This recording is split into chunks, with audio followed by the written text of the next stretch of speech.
In 1979, I thought I might be pregnant. I don't remember if over-the-counter tests were available then, but I would have been too embarrassed to buy one anyway. So I went to the Northern Virginia Women's Medical Center for a free pregnancy test. It turned out to be the most expensive test I could have taken. The counseling they provided was this: your test is positive. Do you want to continue or terminate? I was 20 years old, working full-time, attending community college after dropping out of high school. I didn't want to have a baby, and I was still living at home, and I sure didn't want to tell my parents I was pregnant, so I said, terminate. Make it go away.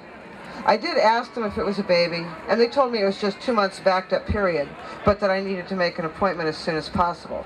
So I made one for the next week. I asked how much it would hurt, and they said, no more than bad menstrual cramps. So I only took the morning off from work. A couple of Midol, I'll be fine, right? I told my boyfriend of a year and a half that I was pregnant, but the idea of doing anything but having an abortion was just ridiculous to him, so I kept my appointment. I met the doctor for the first time when I was on the table. Surely he must have at least introduced himself, but I don't remember it. So much for that between a woman and her doctor thing. He certainly wasn't my doctor.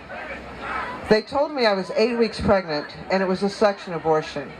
It hurt so badly that I couldn't stop crying, so they made me leave. I guess they were afraid I'd upset the other women.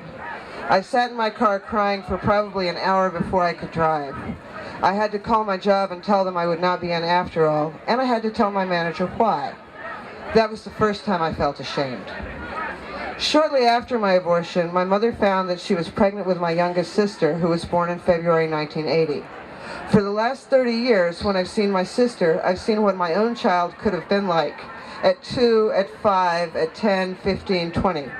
I love my sister, but I'll never be able to look at her without thinking of my own child.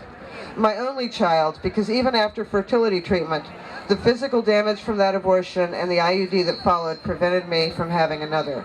If only I had known that making that choice would have ended all other choices. My sister got married a few years ago. I wonder who my own child would have married.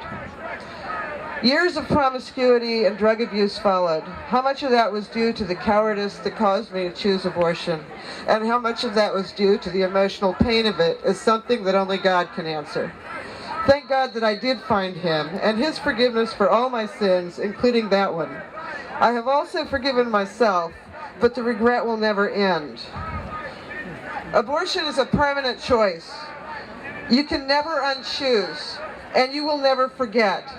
And that's why I am silent no more.